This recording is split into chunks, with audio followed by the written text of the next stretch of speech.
Good afternoon, one and all. This is Knut Rostad from the Institute for the Fiduciary Standard. And here today we have got three esteemed panelists to, um, to discuss an increasingly important issue, I believe. Um, and we will have uh, uh, each of them make an opening statement and then open it up to questions and commentary. To start, we'll have Benjamin Edwards, professor of law, Las Vegas Boyd School of Law.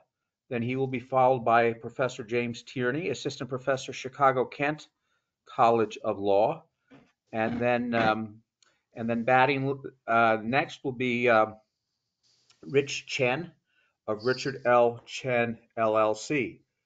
I will just open with a couple of comments that really, I guess, really uh, are questions for our panelists about this proposal, conflicts of interest and predictive data analytics.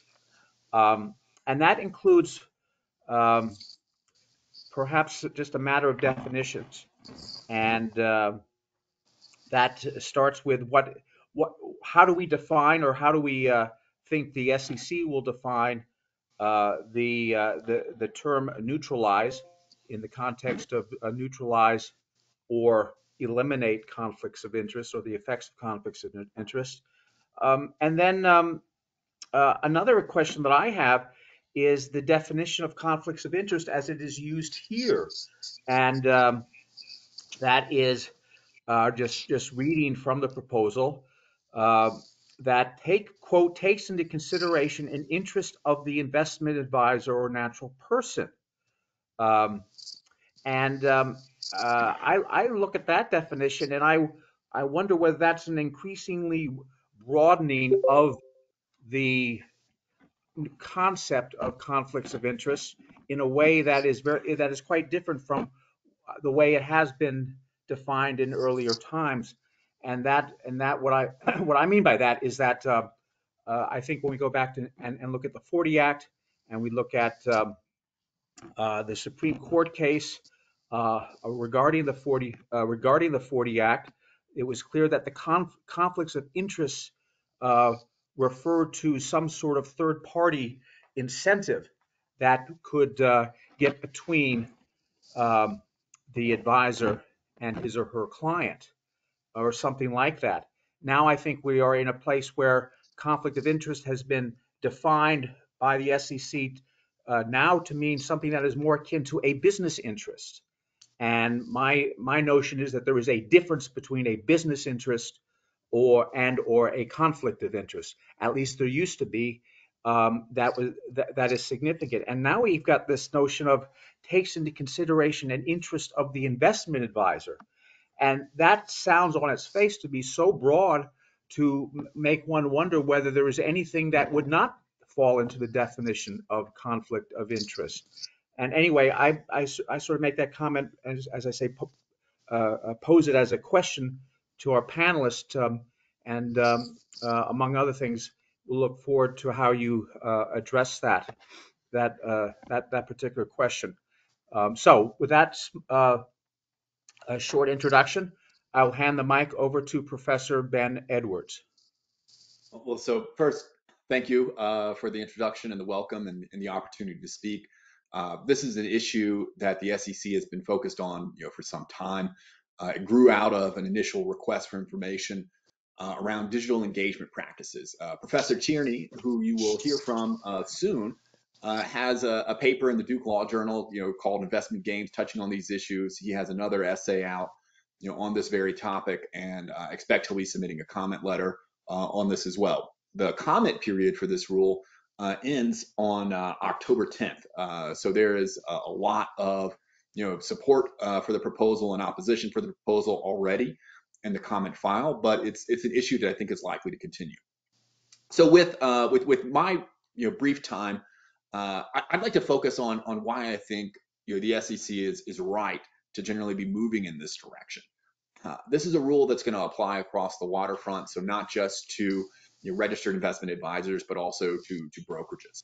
A lot of times, in this context, regulation best interest or some of the other regulations that are applicable here are only going to really come into play if the communication or the investor interaction is deemed to be a recommendation. That's a facts and circumstances decision. It's often very difficult to know. So you can think about this in terms of, well, how would this rule apply to activities on a platform like Robinhood's? So you can think Robinhood will have incentives to get investors to trade. They may get 10 cents for 100 trades on equities, 20 cents on options, and 30 cents on crypto. So Robinhood is going to make more money if it can drive more trading activity in crypto and options than in equities. So it might use predictive data analytics or other tools to figure out what sorts of communications with investors cause them to engage in more of that behavior. So even though that may be the goal or the way that the technology has been used to some degree, right now, it might not be considered a recommendation underneath regulation best interest. It's also something that even if it was considered a regulation underneath Reg BI, the problem could probably be solved through disclosure. Notably, this rule is not one that is disclosure focused. And the idea is that firms are going to have to neutralize or otherwise mitigate these conflicts. And so for registered investment advisors, they already owe a fairly broad fiduciary duty, which generally is understood to extend to the the whole of the relationship. So sometimes these conflicts are going to apply differently depending on the model that each individual firm has. So you can imagine the purest of registered investment advisors that isn't offering proprietary funds at the same time.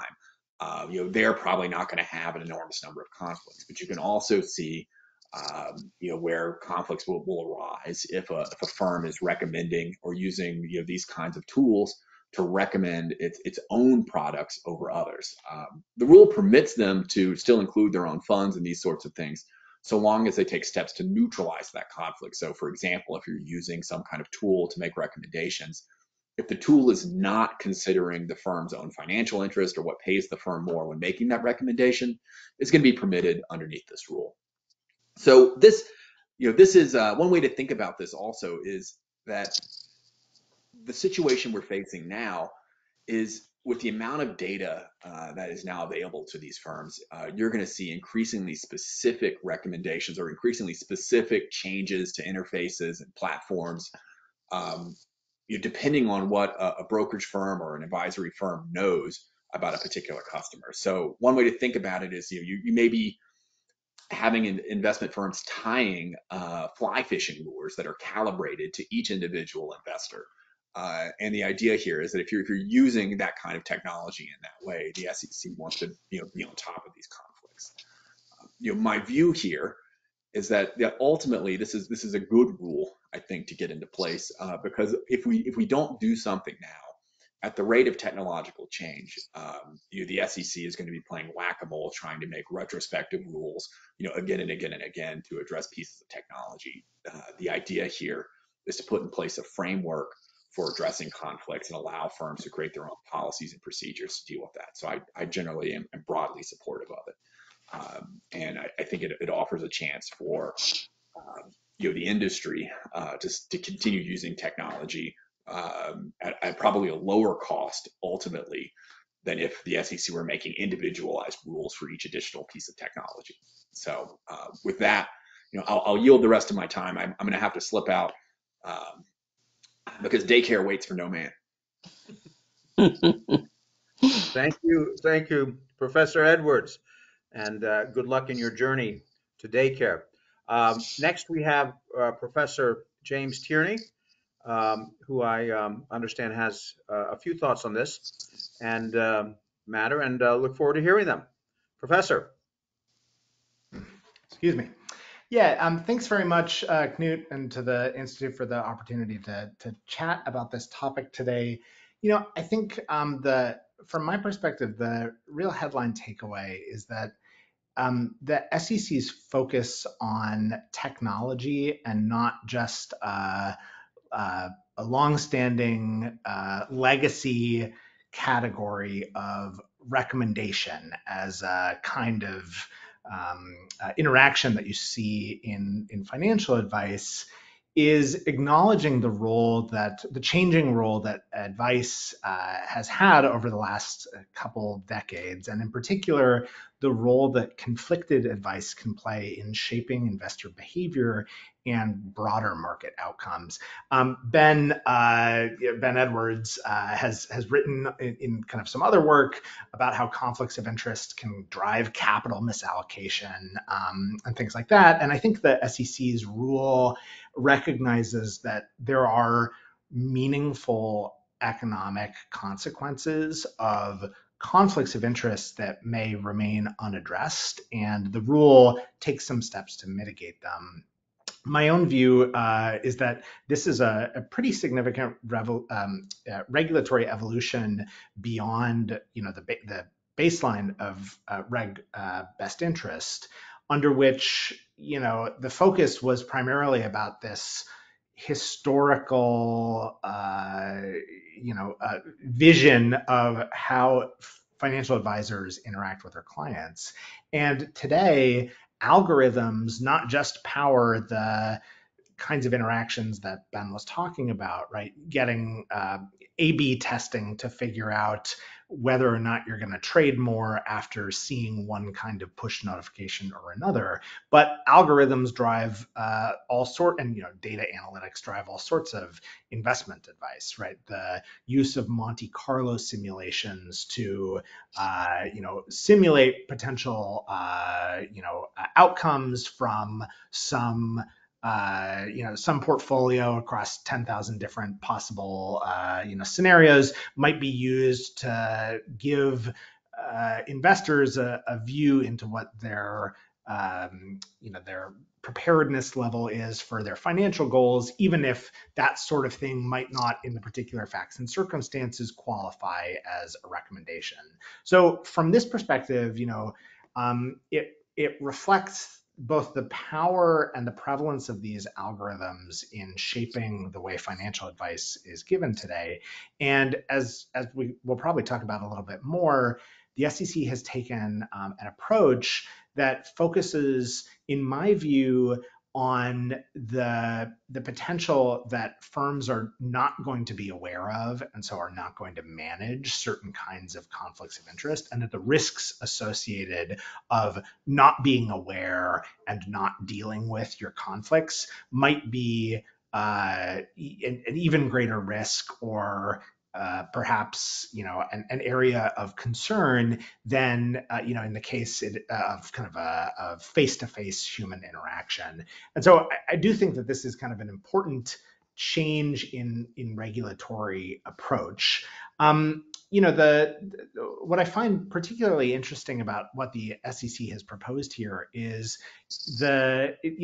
this rule is not without controversy. Two of the commissioners, objected to its publication primarily on grounds that it was either unnecessary, or it was likely to be too costly, or it was too prescriptive. And what I think is particularly interesting about how the SEC has designed its regulatory intervention is it doesn't say thou shall not use algorithms. It doesn't say you shall use them only in this particular way, or only these algorithms.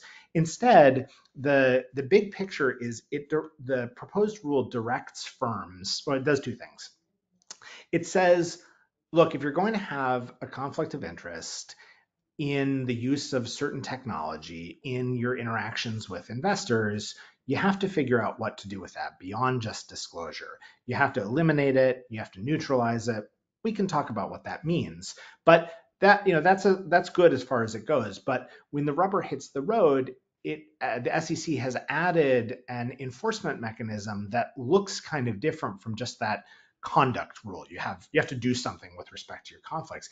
And what it says is you have to have compliance procedures in place to think about what your risks are, right? What are your firm-specific risks associated with the use of some technology? And some parts of this rule are very broad. So, the definition of technology could cover all sorts of things. Commissioner Mark Ueda, in a release objecting to the proposed rule, suggested that a calculator or an abacus might be enough to count as covered technology.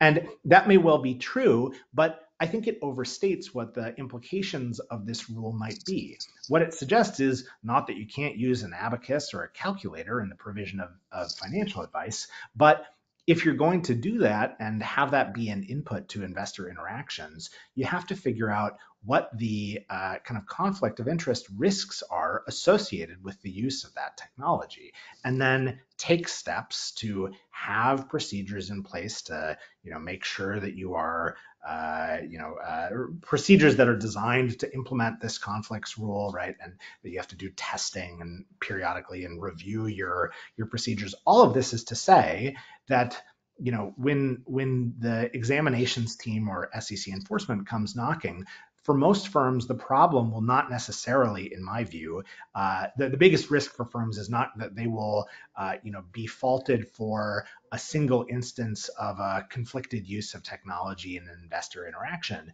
but that they have failed entirely to be aware of and therefore to have any kind of reaction to the possibility that a conflict in the use of technology would lead them to interact with investors one way or another. This is, in my view, a subtle and maybe underappreciated element of this regulatory technique, in that it doesn't necessarily prescribe a particular use of technology. What it says is to firms, take a look at your risks, take stock of where you're at, design procedures to make sure that you're generally in compliance with the principles behind this, and then we'll go from there.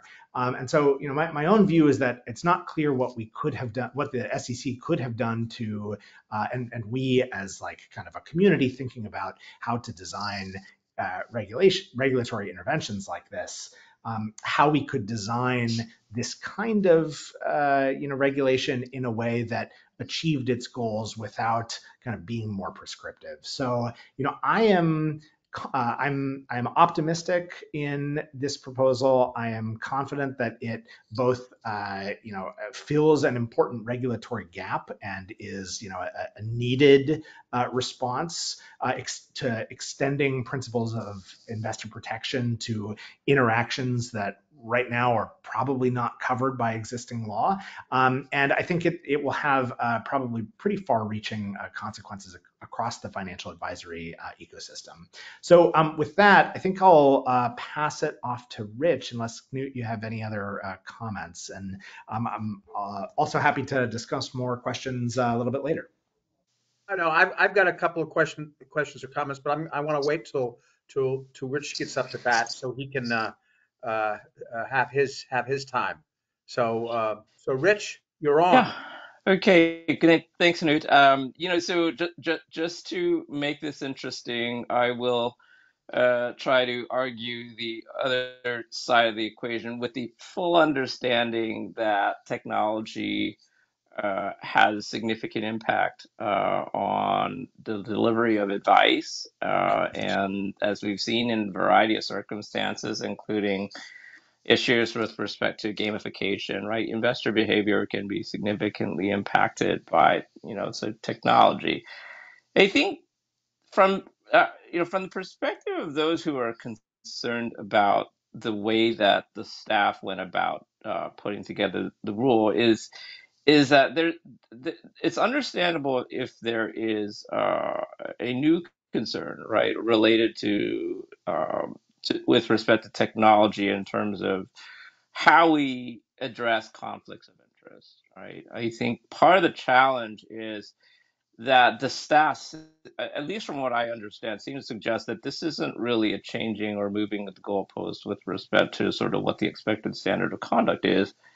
But that's sort of what's reflected in the rule proposal, right? Because you have historically, as a backdrop with, let's just say, with respect to investment advisors, the duty of loyalty, right? Which historically has said you make full and fair disclosure of material conflicts of interest, um, and if necessary, eliminate or manage those conflicts. So historically, the position is that disclosure has been with very few exceptions, the natural course in terms of satisfying your fiduciary duty of loyalty.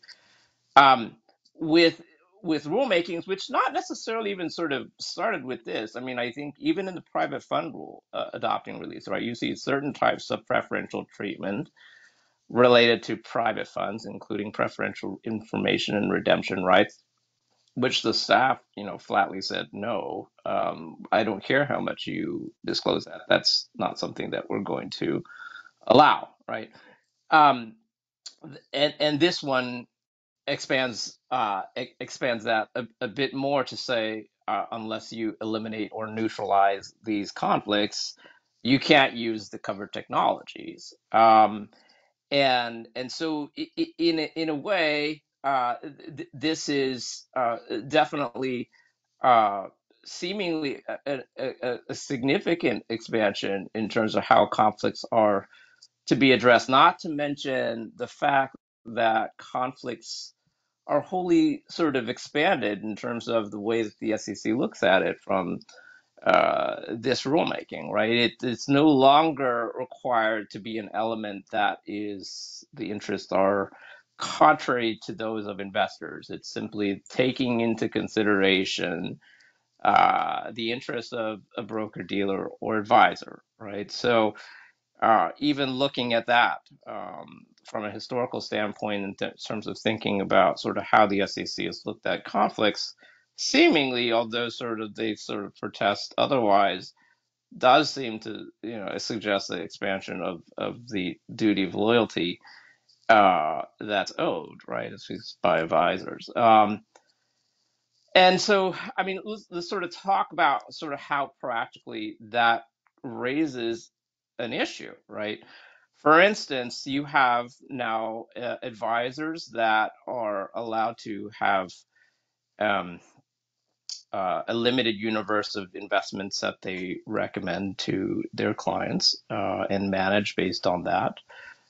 Some of which may or may not be affiliated investments, right, which has other sort of conflict implications. And the question is, if that is the universe of investments that's offered by the advisor, how does the advisor go about eliminating or neutralizing that? In other words, the the fact that they are have historically been allowed to have a limited universe of investments, some of which may be affiliated, is okay as long as they disclose it.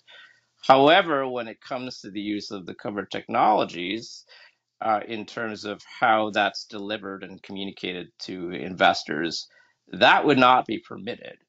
And so I think that part of the challenge the staff will have is trying to reconcile that for advisory firms and broker dealers, right? So uh, and so I see that as a challenge, a challenge for the staff. And then I sort of want to touch on some sort of practical elements of this too, right? As James suggested, this is pretty broad. It covers a broad scope of technologies.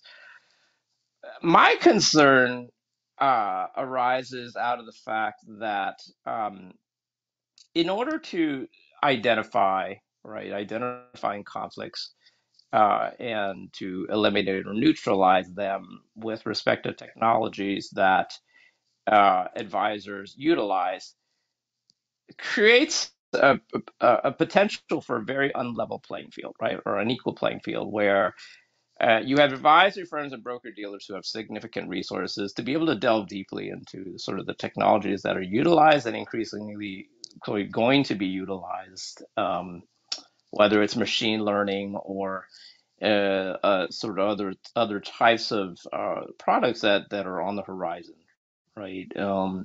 And the ability of firms to be able to have the resources to manage these conflicts, identify and manage these conflicts. Now, of course, uh,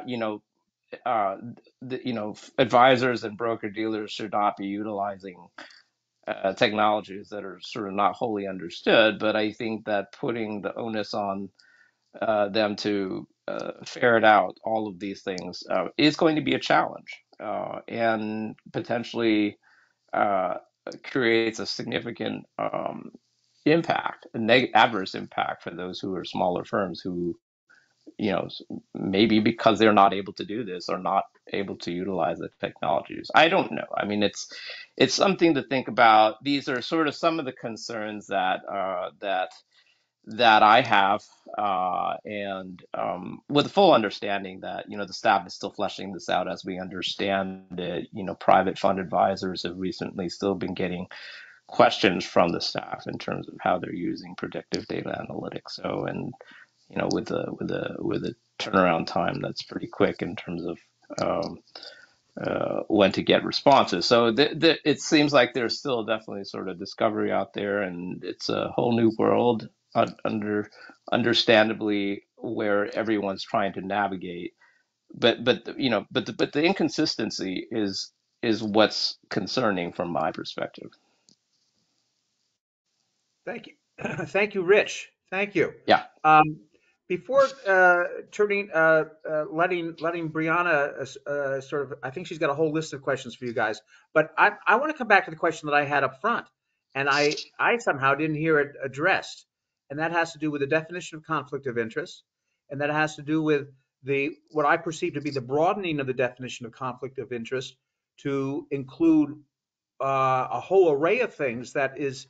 Uh, to me much more a business interest as a terms of a conflict of interest. And so I guess my question to you guys is, do you see the broadening of the definition here in the language that's used there? And do you think do you think it matters in terms of whether that definition is broadened in terms of the impact the of the rule? I mean, just by reading the words on the page, it seems that the net is extraordinarily broad and wide.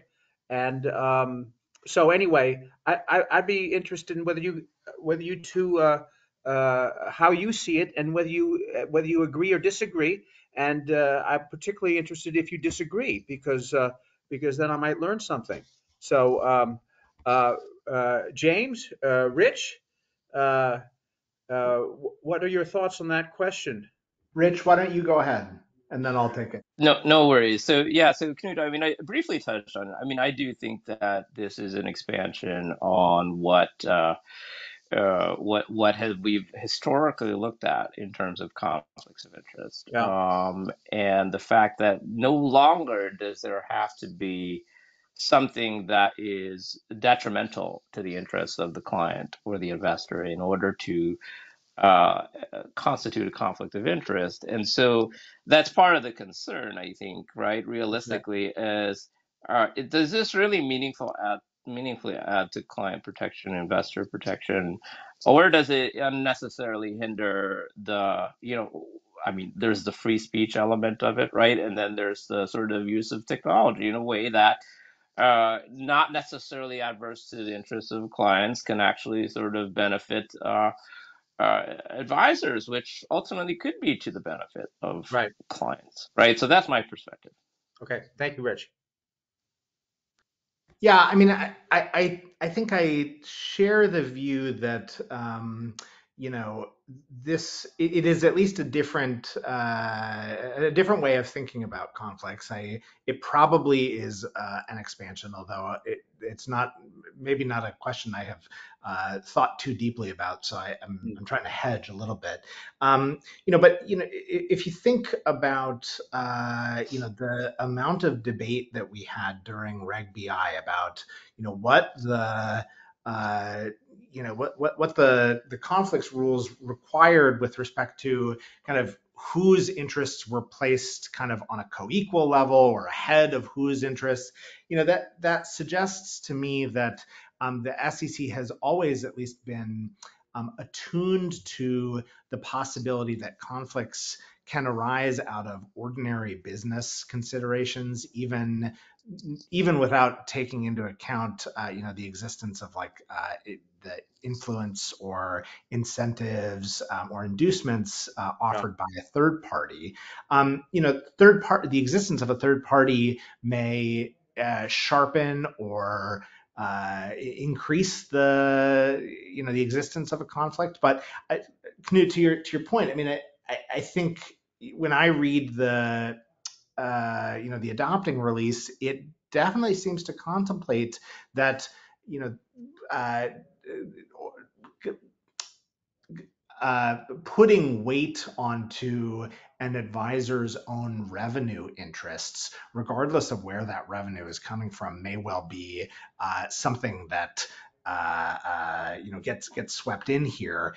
It's not clear to me, though, that the outcome is going to be very different in that circumstance, because it's also going to, it's kind of like playing with a water balloon. You push on one side and like it starts to morph around into and kind of go out into other directions, right? And so I think there is this question about, if the conflict rule may be broader, if we have a broader scope of technology, what might that mean in terms of, the eliminate or neutralize requirement, which might be read, or based on what the staff and the SEC ultimately determined to do here, might be a way of swinging back or pushing back hydraulically against some of these pressures that seem to be pushing the rule in particular directions. But it's a good point, and I think I'd like to reflect a bit more on that before I make a note to address that in my comment letter to the SEC. Fair enough. Fair enough. Okay, thank you, gentlemen. Okay, Brianna, you've been waiting patiently. I think you've been patient. So I'm sure you've got questions.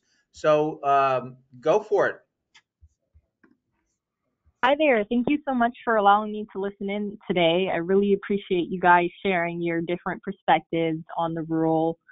I guess I only have a couple of questions. I won't keep you guys too long, but the Congress recently sent in a letter to the SEC basically saying that the rule has a guise of an ulterior motive of, sorry, I want to make sure I phrase this right, of creating a uniform standard for broker-dealers and investment advisors. And I wanted to know what you guys thought of this. Is there an ulterior motive going on, or are people kind of interpreting this a bit differently because it is on such new grounds?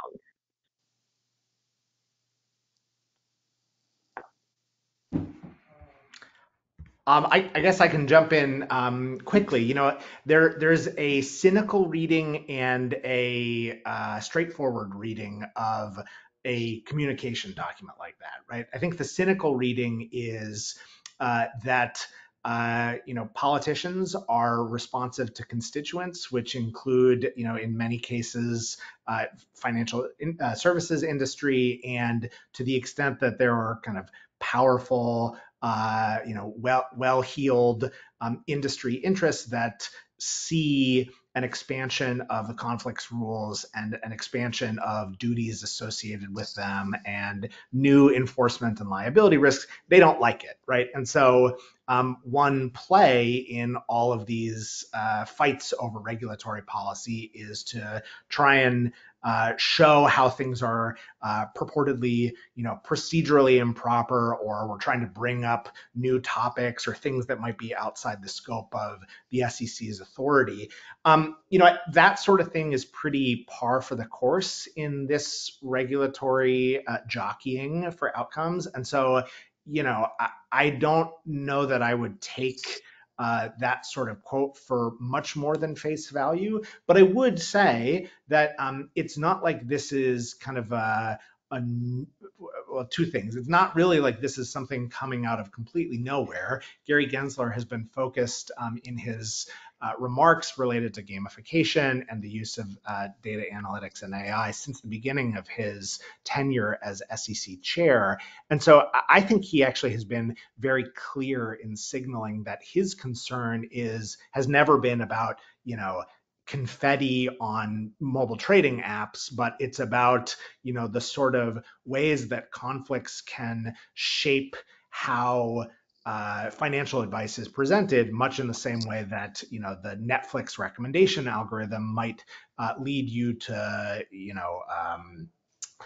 watch one movie rather than another, and that might have implications for people's ability to achieve their financial goals or the the allocation of capital in the real economy.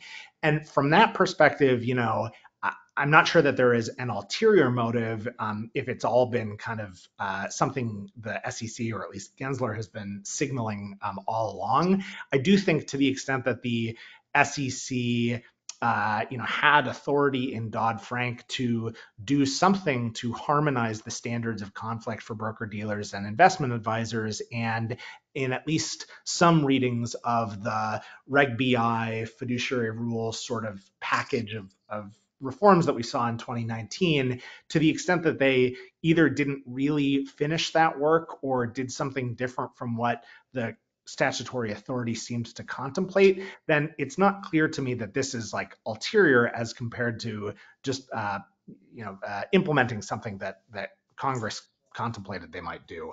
But my suspicion is that Rich probably has a different take on this.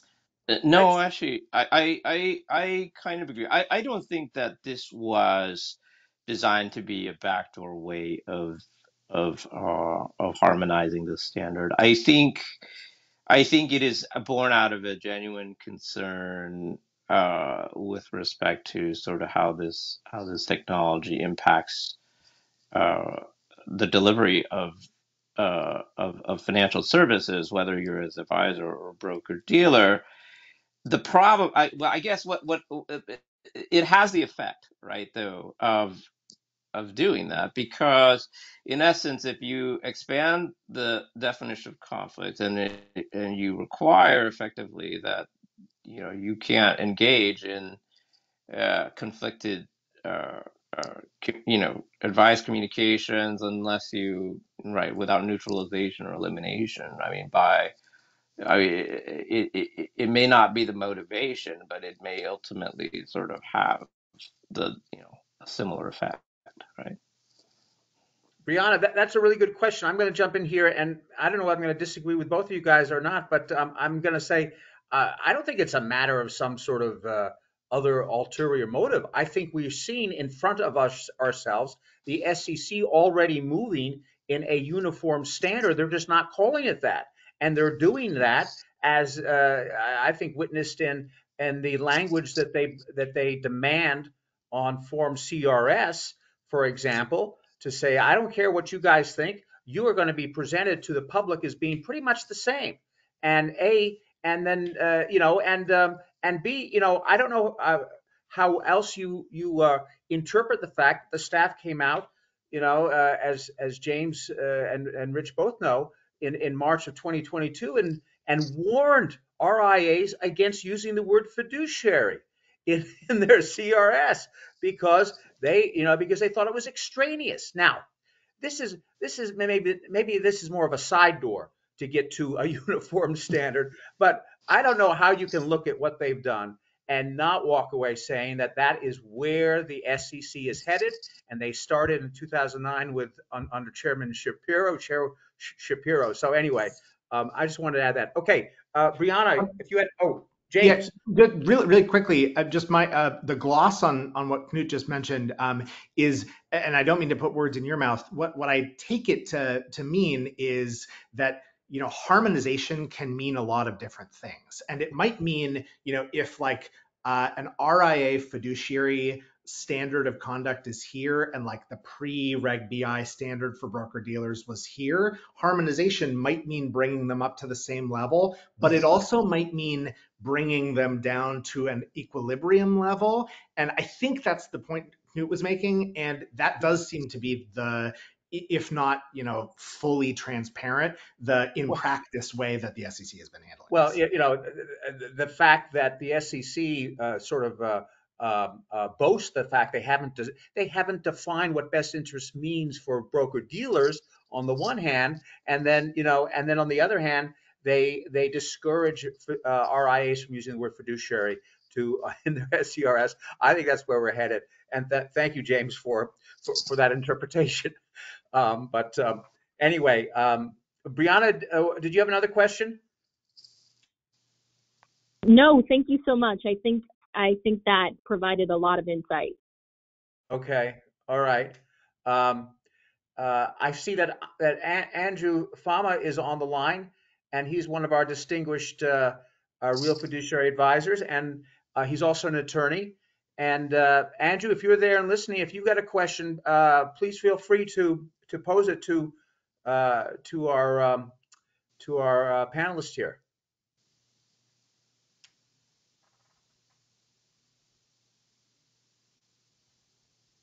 Andrew, are you there?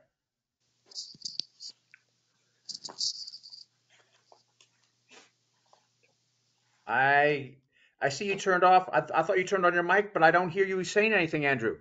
So so Ben is back, and and and and the kids are great, and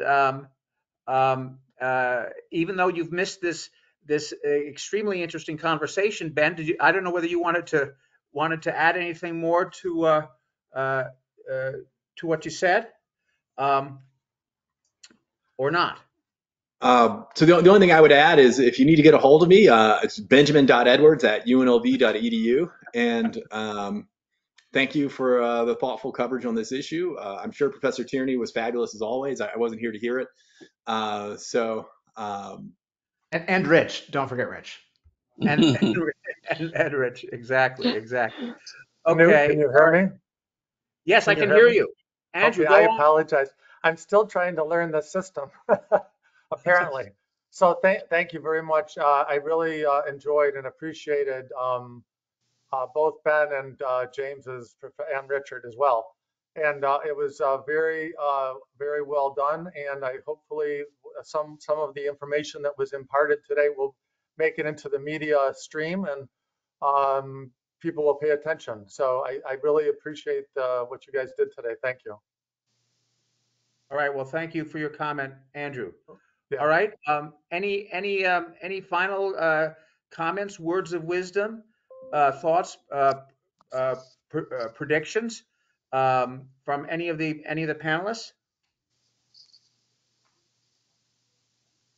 No. All right. Well, I would think that the proposal. Well, this is maybe stating the obvious, but I'm quite sure the final rules will look very different from the proposal. I would think, but that's just my guess. All right. Well, with no other comments, then I want to thank our panelists for joining, and thank you, Brianna, for joining. And this recording will be on our website, so others will be able to benefit from the opinions expressed today. So on that note, thank you very much, and